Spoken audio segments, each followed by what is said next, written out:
So good afternoon, everybody, and welcome to our session on accelerating investment in housing and infrastructure.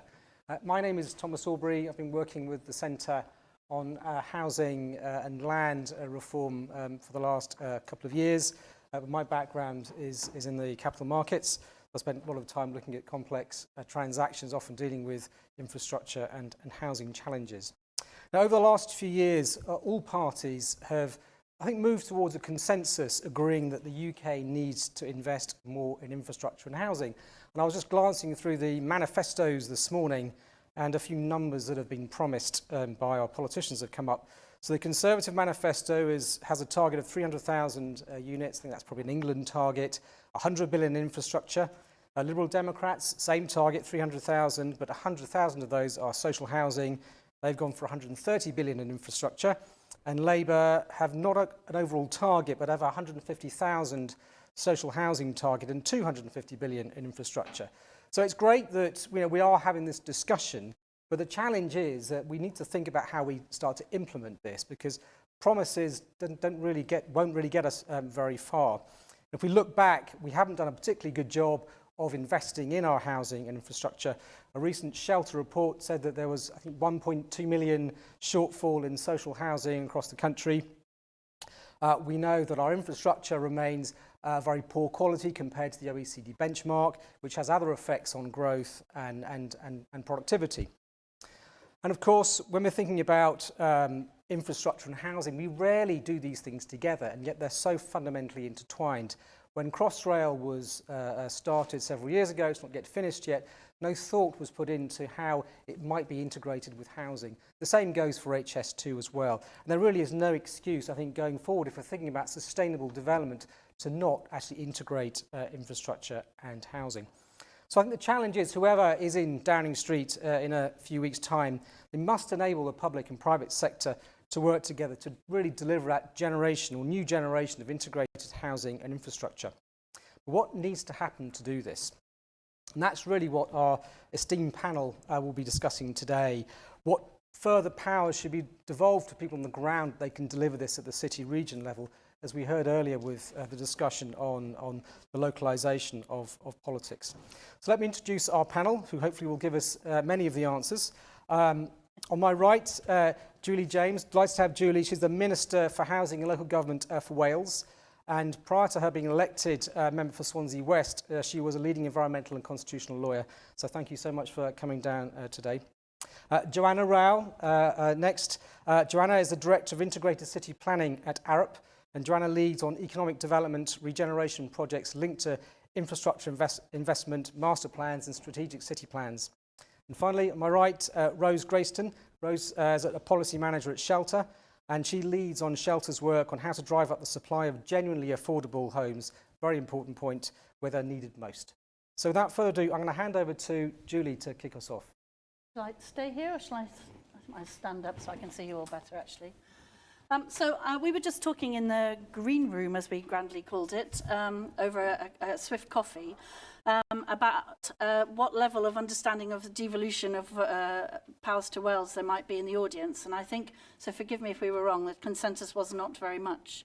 So I'm just going to rapidly do a 101 Wales powers thing, because much of what I wanted to say doesn't make any sense unless I do that. So in Wales, we abolished the right to buy some time ago.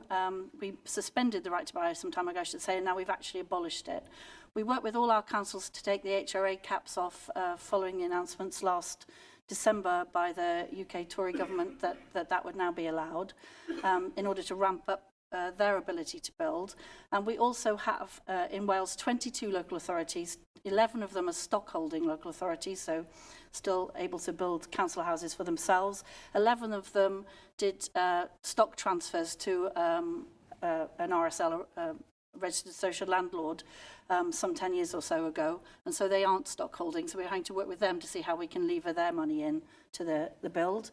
We build at the moment only a few hundred council houses, but thousands of social homes via our registered social landlords. We have a different planning regime and a different regime around rents and social housing policy, which I won't go into, but which I'll talk about in particular.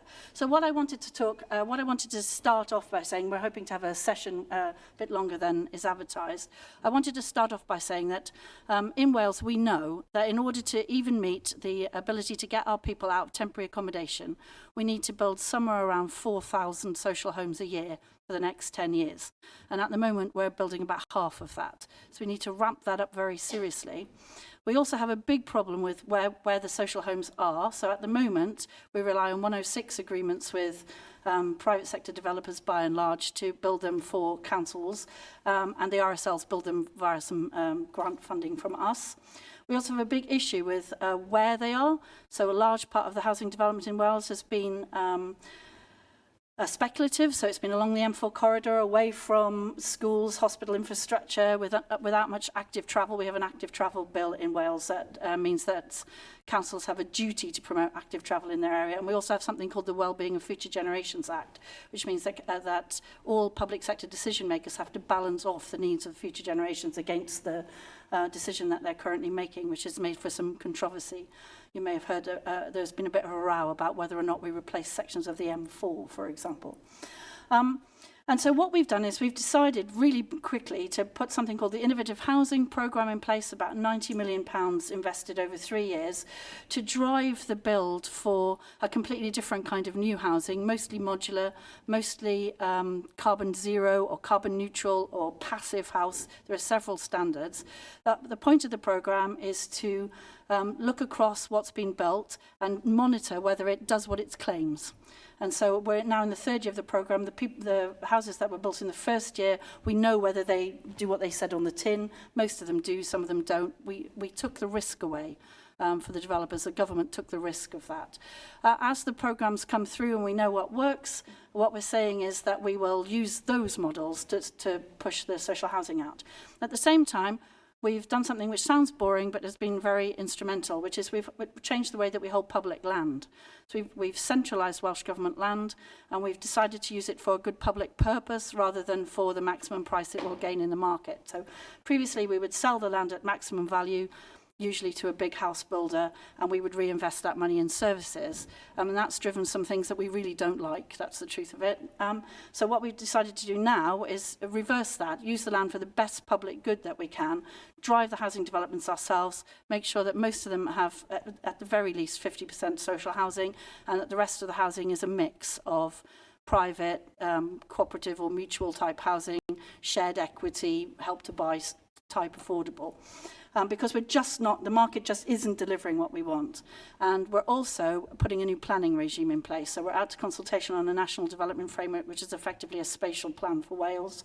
And I've just introduced a bill into the Assembly last week, which changes the way that councils do strategic planning. So they will have to do it regionally in particular groupings, so that we get basically, you know, if you're playing a computer game, you put the infrastructure down first, and then the developers have to put the housing around where we want the infrastructure to go, rather than the other way around. Because we found that our councils simply couldn't negotiate through the 106s the kinds of infrastructure that they need. They couldn't get the commuted sums in place to keep the green infrastructure going, and so on. And so I suppose the lesson for us has been that without major public sector intervention in that market, we haven't been able to get what we want. We haven't been able to, using just the planning system or just social grants system, we haven't been able to drive the kinds of housing and communities of the future, as we've taken to calling them, that we want. So what we're doing now is we've got 3 big sites in Wales that we're going to drive an exemplar settlement on each one of them. They're all on public land, and we're basically going to show people what can be done if you have the will to do it, to de-risk it for the rest of the sector. And frankly, I've been engaged in some really challenging discussions with some of our bigger house builders about them changing the way that they perceive what they're building, and stepping up to our plate. And what we've said is that if they won't do it voluntarily, we're going to change all the space standards and the amount of green infrastructure that you have to have in a development and so on, and basically regulate it. So we've given them the option, do it if you want to. If you won't, we will regulate it. I hope they will do it, because I think there are good things that can be done in private-public sector partnerships around getting that infrastructure in place and getting the right kind of housing in those mixed environments. I've seen excellent things in my journeys around Wales, really excellent communities built wholly by the private sector. I've also seen, frankly, awful places that really nobody really wanted to live there. It was all they could get. What we want to do is make sure that we put the framework in place so that we get the first one and not the second one. And I think the rest of the panel are going to talk to us about the infrastructure developments as well. I just want to say one last thing.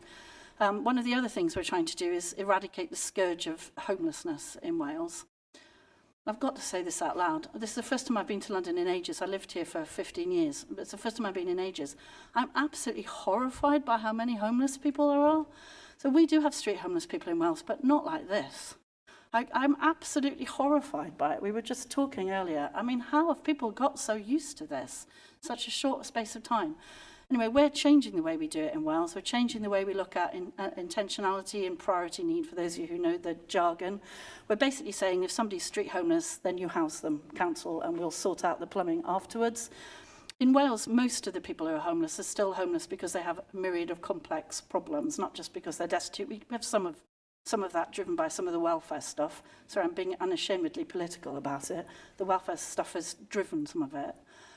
But we're running out a housing first policy where we basically wrap the services around people with tenancy support and so on. We fund all of that through central government funding.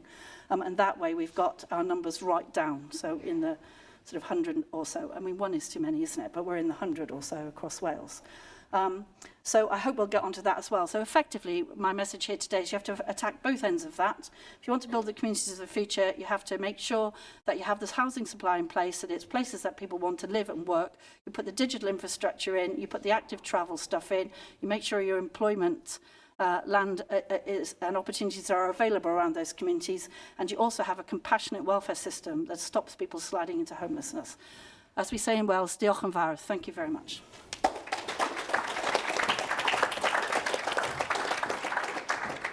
Thank you, Julie. And Joanna, comments? Thank you. It's difficult to follow that. That was absolutely excellent. And so how do I segue infrastructure and housing, and especially the topic I've been asked to talk about, which is funding? And I think I wanted to start by saying, and again, we were talking about this in the green room, that I personally don't believe we should be looking at housing and infrastructure through separate lenses. And we spent far too long, I worked on Crossrail financing back in 2006 with the Mayor of London and beyond. And your point was right that maybe it missed a bit of a trick about housing. I'll talk about that in a moment. But I think what we were tending to do in those days was talk about transport and infrastructure quite separately to housing and community. And I think we've come a long way in actually talking about accelerating growth in places. And I think more so we need to be better at talking about equitable and inclusive growth and understanding what levers and drivers really will make sure that we deliver homes, not houses, good places for communities, and as you talked about, social infrastructure. So I'm not sure which bit of infrastructure I should focus on really. I could go super big or small and sort of heroic, but I think one of the points I did want to make is a piece of research that we've done with London School of Economics and Centre for Cities under the catchy titled What Works for Local Economic Growth Centre, talks about the fact that major infrastructure and transportation absolutely needs local connectivity and local connections. Otherwise, your big pieces of kit are not going to function effectively. So I think we need to spend more time looking at smaller and more nimble, if you like, infrastructure projects that can really unlock housing development and growth in an equitable way. I think we need to be braver at governance. We've done a lot of work in Arup on governance structures, whether it's new locally led development corporations or indeed looking at duty to cooperate, or a sort of more bottom-up and top-down mash-up, if you like, around how we can deliver and accelerate housing delivery, absolutely predicated on investment in infrastructure that may well come from the public purse. And I think the other thing I wanted to touch on was quality. And actually, I think our whole fixation at the moment, talking about quantum and being a bit fixated on volumes of numbers of things we need to deliver, means we don't want to lose the sense of quality. So I totally agree with what Julie was just mentioning around fixing infrastructure, fixing social infrastructure, making sure we've got schools, high streets, community areas in the right places, and then deliver housing and homes around those. And I think we get that wrong quite a lot in our work, and I think local authorities are hit too hard by developers who want to put that stuff on the edges, and they don't always understand and appreciate the value that can happen when you see social infrastructure brought into the core of major development. And I will just reflect a moment on funding and finance, because I think that's why I'm here. I do a lot around how to fund and finance infrastructure, and I thought I might just talk about some kind of lessons learned in the UK, and then some of the projects I'm seeing that I'm working on in other cities around the world. And that is, I think we need to be better at telling the story about what the outcome will be on the back of infrastructure investment, because the numbers are scary.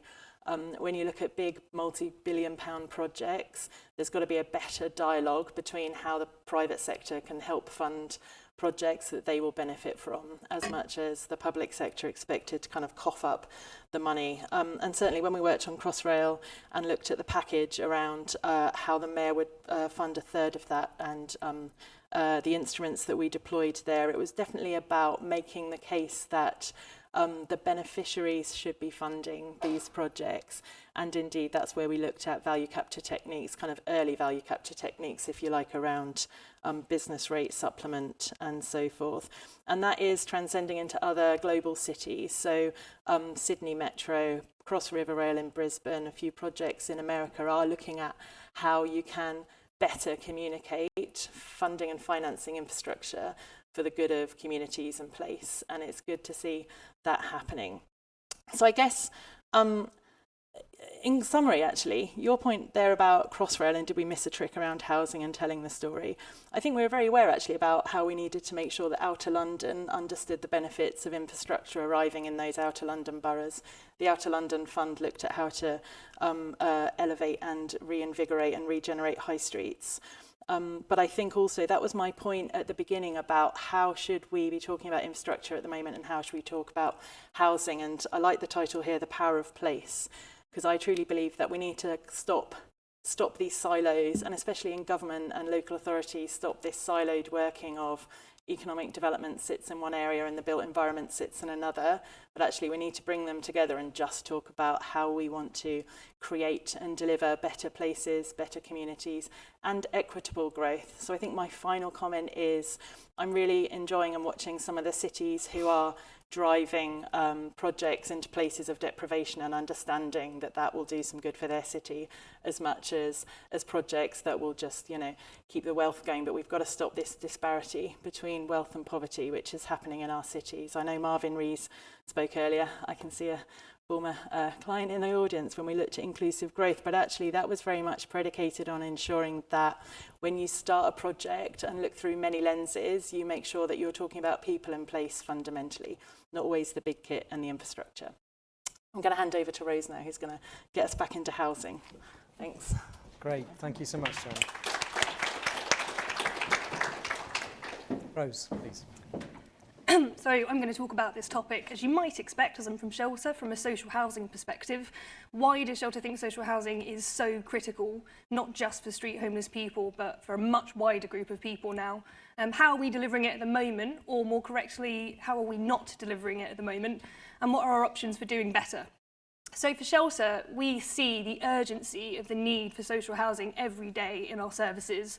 We meet families living 6 to a room with all their possessions. We recently met a mother whose son is not meeting his development milestones because he has no space to crawl. We find parents skipping meals to pay their rent. We find people borrowing on credit cards to pay their rent. People are really suffering under the weight of market prices that they just can't afford. Because in many areas of the country, social rent housing is now the only way for people on modest incomes to house themselves decently. There will always be an option, There will always be a private sector option. We see a lot of permitted development rights, office conversions, for example, which produce a lot of low quality housing. A lot of that is relatively affordable, but it's not decent. These are not conditions for supporting thriving cities. Because ultimately, our villages, towns and cities can't succeed without workers on modest incomes. So if we don't provide places for them to live decently, we're going to start seeing that really impact on local economies. And, you know, various trade unions, the RNC, the CBI, have all started raising this concern about how they attract the workers they need.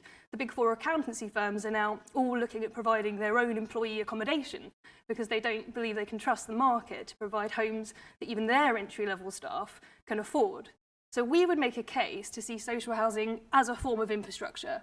Like roads and buses, social housing makes places work. So how do we deliver social housing at the moment? There are two basic ways. Councils and housing associations can deliver social homes directly, and that requires a source of land and some sort of subsidy to cover at least some of the build costs. That might be cross-subsidy from market housing, or it might be grant. And the other way we have is using Section 106 through the planning system, or Section 75 in Scotland.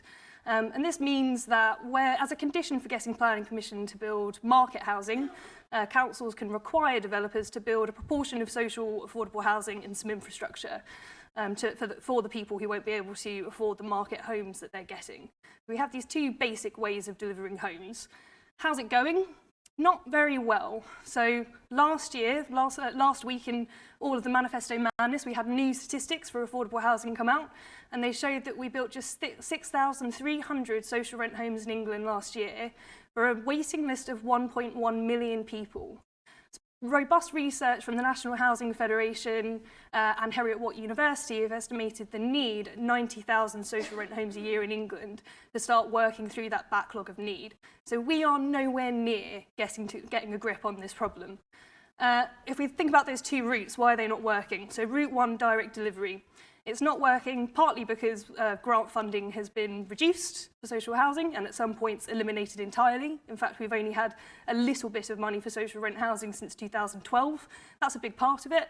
But if you ask housing associations and councils what's stopping you from building social housing, they'll tell you it's the cost of land. This comes out every year in Savills Social Housing Sector Survey. And in forthcoming research from Shelter and the LGA, councils told us loud and clear it's the cost of land that stops them from being able to build social rent in particular. So while grant is vital, the other side of the coin is build costs. And what's driving build costs is land. The cost of land has gone up by almost 600% in England, in the UK, since 1995. And land now makes up 51% of our national wealth. But we haven't actually created anything. We're just funneling more and more money into the hands of the people who own the land in the first place. Thinking about the other route, Section 106 delivery, work from the Centre for Progressive Policy has debunked a Ministry of Housing, Communities and Local Government figure that developers contribute £6 billion a year. That's what developers would contribute if everything that got planning permission actually got built. And I'm sure that many of you in this audience have experienced that that's not always what happens. Once you take out the planning permissions which never actually get built out, and once we take into account viability assessments, which developers can use to whittle down social and affordable housing if they think that will make schemes unprofitable, then we're down to 4 billion, and I think that's a pretty generous estimate of what we think we might actually be getting. It's interesting that social and affordable housing are so often the casualties in those equations. When we have that scheme that's running into trouble, that a developer says, we can't actually afford to build this in the way that we agreed, it's always the social affordable housing that goes first. And I think we have to ask ourselves, why that might be. So in terms of how we make this better, some commentators have suggested that we might be able to just get more out of existing mechanisms. They're not delivering at the moment, but perhaps if we just set slightly more ambitious social affordable housing policies, more ambitious infrastructure policies, Section 106 and the Community Infrastructure Levy would deliver. That is not going to happen because national planning rules are really clear that local councils can't set policies that would make their local plan undeliverable. And that means that landowners and developers have to agree to the level of land value capture in there. We can ask for all the social housing and infrastructure we want. It is not going to happen unless landowners agree. And at the moment, they don't have an incentive to. That incentive really is because of the Land Compensation Act 1961, which is possibly a counterintuitive place to look for the solution to this problem, because that's the legislation that governs compensation in cases of compulsory purchase. But what it actually does is set a floor on the price of land across the land market based on the most profitable possible use of that land. So under current rules, the landowner's choices are, I can wait and almost certainly get more for my land later, because land values pretty much always go up over time. Or I can, I can sell now based on the information I've got. I can wait, it's going to go up in value. And the worst thing that might happen is that my land is CPO'd and I'm awarded compensation based on that high value anyway. So your incentive really is to hold out until you get the price you want. And that's clearly not delivering the homes we need. The system that Shelter proposes and that CPP also backs would change those incentives. So you can sell now and participate in a scheme with great infrastructure and plenty of social housing. You can participate in the scheme, keep your land, put it in as equity and get a long-term return. Or if you refuse, you risk having your land CPO'd with hope value removed. And that fundamentally changes the incentives in the land market. We're not talking about a system where land is CPO'd en masse. We're talking about a system that incentivises landowners to participate in the schemes we need to deliver social housing. And that's certainly something we'll be fighting for in the next government. Great. Thank you very much, Rose. Before I hand over to the floor, I just would like to abuse the Chairman's privileged position and ask each of the panellists a question. Julie, you mentioned that you were delivering, was it 4,000 a year social housing, and that was really only half the amount that... The way around. We should be delivering 4,000. We're only delivering about 2. Do you think that where things have got to within the sort of fiscal challenges within the Welsh Government, is that doable, or are there just too many complicated factors that you're being held back by different... It is doable. Okay. It's... we would have to really want to do it. We have to get all of our partners on board, exactly as you've just said. We are subject to some of the rules, but not all of them. So the Land Compensation Act, unfortunately, applies in Wales. I wish it didn't. Conversely, though, a large part of Wales has land values in the minus. So what we've been doing is concentrating on bringing brownfield back into use, so remediating the land, and then once we've got the land, it's in public ownership, and then we can drive some of the, we're saying 50% social rent, not affordable. Very important distinction. Yeah. So it is doable, but it requires a very concerted will to do it, and it does require us to persuade the private sector that in entering into JVs and so on with the public sector, they still get a decent return. And it's not, it's not all about just flogging greenfield sites for speculative development. So possible, but... Interesting. Okay. Joanna, you were just talking about we need to be telling a better story, particularly to potential investors, given the absolute size of the sums involved. Given there's so much capital trying to find a home, and the storytelling process is very hard.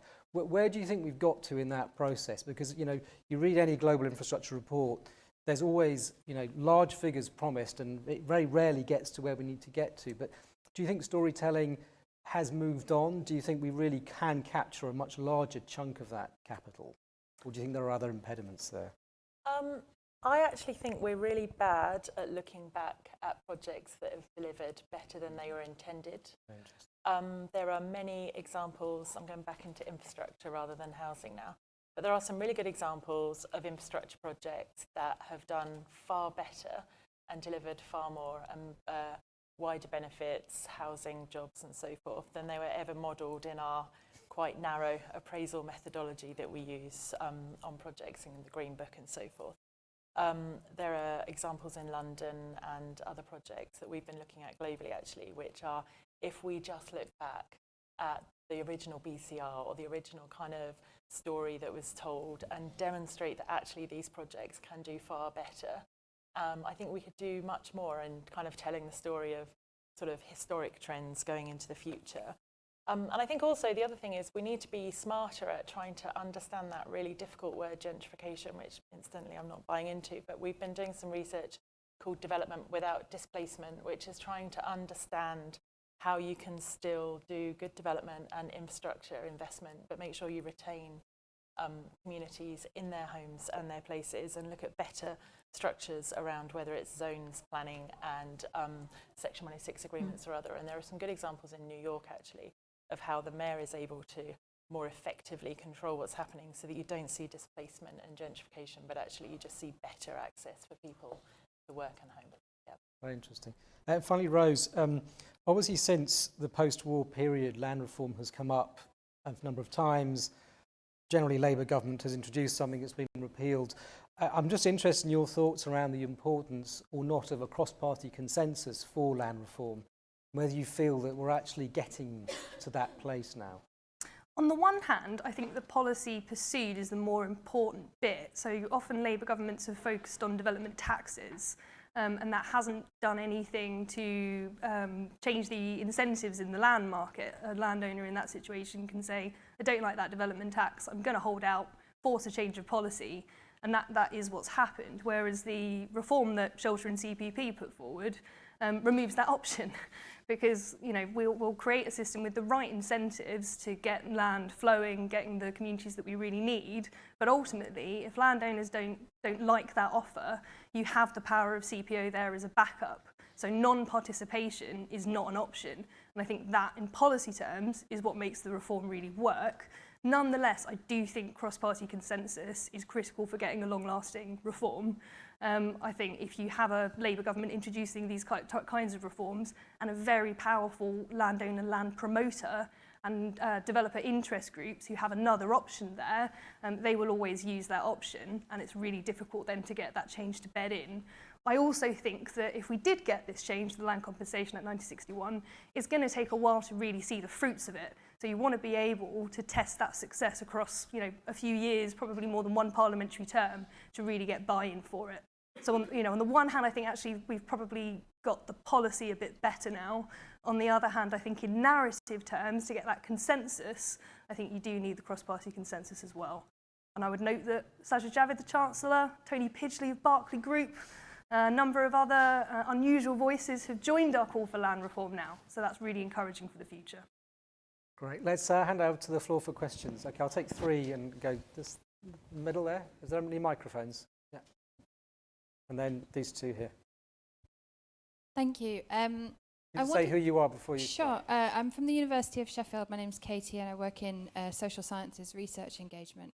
My question I hope, will touch on a couple of the points that were raised in a really excellent discussion. On the storytelling issue and then on social housing, I spent many years living in Surrey, which has got, I think, over 140 golf courses in the county, which is in prime commuter territory for workers in London. And any discussion in the county of new kind of affordable housing being built was always met with the usual kind of NIMBY resistance. So my question is around storytelling. To what extent do we need to have a cultural shift, a storytelling shift around ending the stigma of what we remember in the 80s and 70s, 80s around no DSS? And there's two over here as well.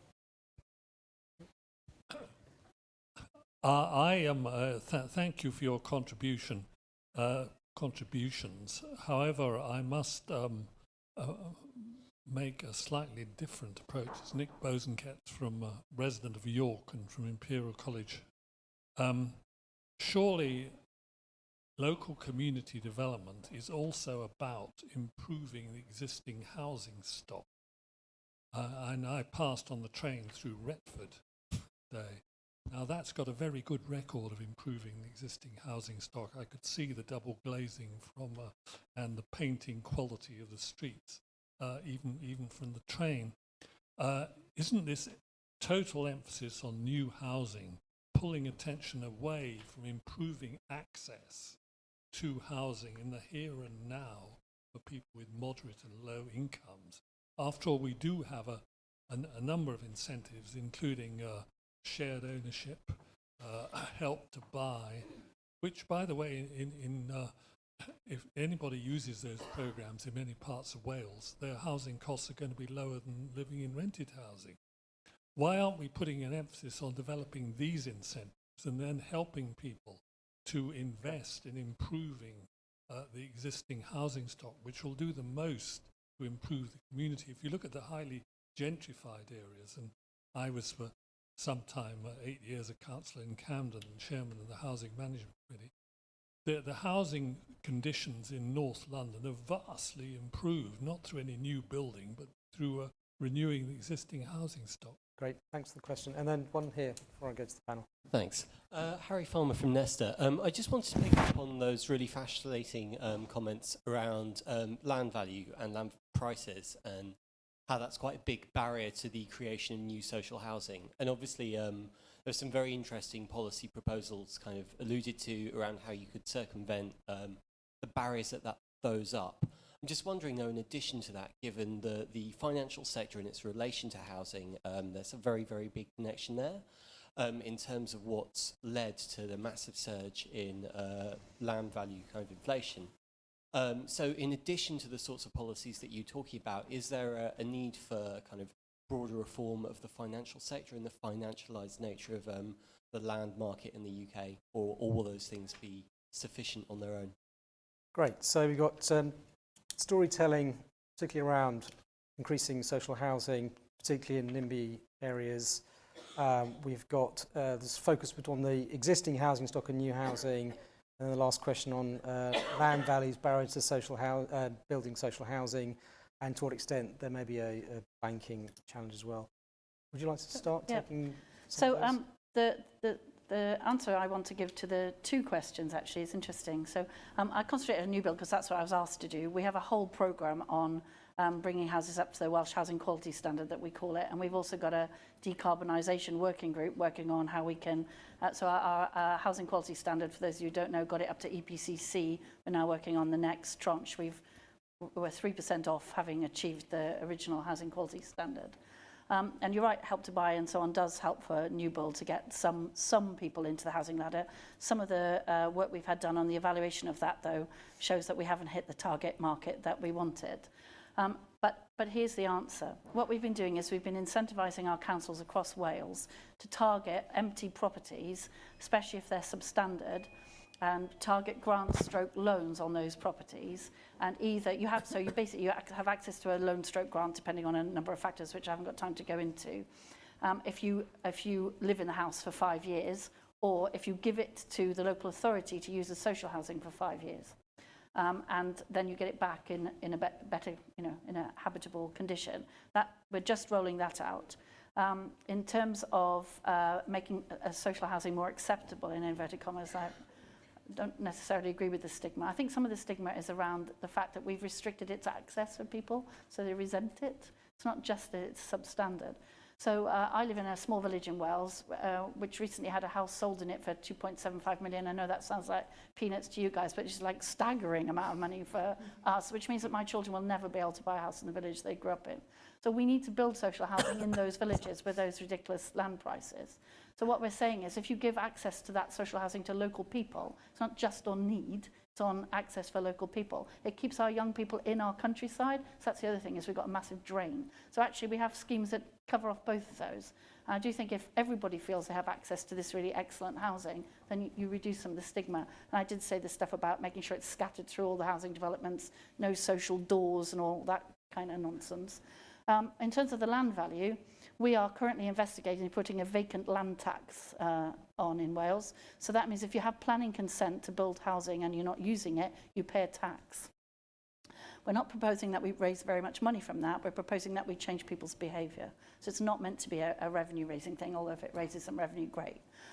It's actually meant to incentivise people who are sitting on land, because we certainly have that. Although in Wales, as I say, it's very patchy. We have very expensive land from our point of view, but we also have vast amounts of land that is in negative, is worth negative amounts. So trying to incentivise house building where the cost of the house build is going to be more than the value of the house is a big issue for us as well. And I'm sure right across England there are places that have that problem.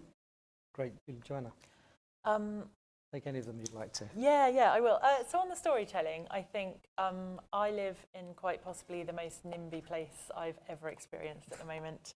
And my neighbours all hate me because I'm so pro-growth. And we've got huge development coming to my area, 10,000 homes. And what I've noticed actually is people who don't work in our industry or in the built environment, when you say big quantums at them, they think that's tomorrow.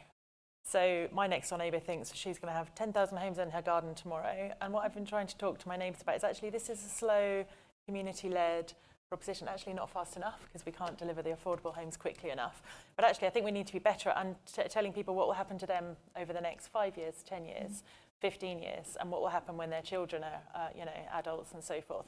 Because these big numbers are getting a bit out of hand, I think, in some contexts. So I suggest that our storytelling could be better at just being a bit more people-focused. We talk about bottom-up and co-design. We've been doing some planning work recently where we've been using virtual reality to show people what places will look like so they can experience it, because we like experience. So I think we could be better at that. We talk about innovation and technology.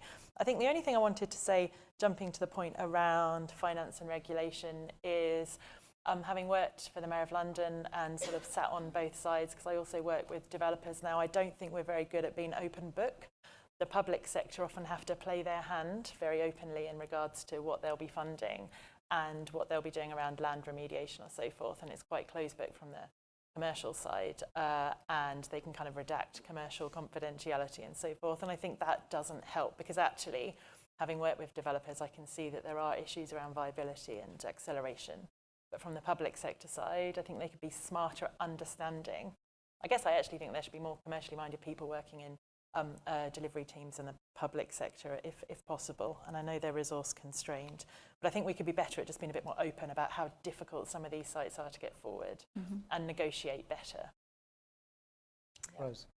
On Help to Buy and shared ownership, firstly, while those are important things, and they are delivering, I would argue that they're complements to social rent housing, not a replacement for it. So 2/3 of renters have no savings at all. Any scheme that relies on you having an amount of wealth saved up to put down a deposit, even a relatively small one, isn't going to work for 2/3 of renters. What we need is a form of housing which gives people some room to breathe, allows people to save up. At the moment, most private renters can't even save £10 a month. They have absolutely no hope of being able to afford to do shared ownership, however cheap you make it, however small that you make the segments in which people are allowed to buy. So you need something else to give people some capacity to save. And I think two of the questions were really, why don't we fix the market? Which I think is a really important question. And I think we should and we must fix the market. I think it's really politically difficult. I think one of the reasons why we're in this mess, and I think one of the reasons why housing has been talked about not so much in the general election we're having so far, is that it's quite difficult to come up with policies that people feel will benefit everybody. So if you do something which increases access to home ownership, then it might be against the interests of existing homeowners and vice versa. Social rent housing gives us a way out of that. And I would argue as well that while there are things we can and should do to fix the market, people in housing need can't wait. It's going to take years for us to build enough social rent housing to meet everybody's needs. We need to increase local housing allowance so that it actually pays for private rents in the meantime. There are all sorts of things we need to do in the meantime, but we certainly can't wait to fix the land market and fix the housing market in its entirety. But there is something we know that works because it's worked before. It got us out of the last major housing crisis we were in after the Second World War. It's social housing. Awesome. Great. Thank you so much. Unfortunately, we've run out of time. I think we could have probably spoken for another hour about this really important topic, but please join me in thanking our fantastic panel, Julie, Joanna and Rose.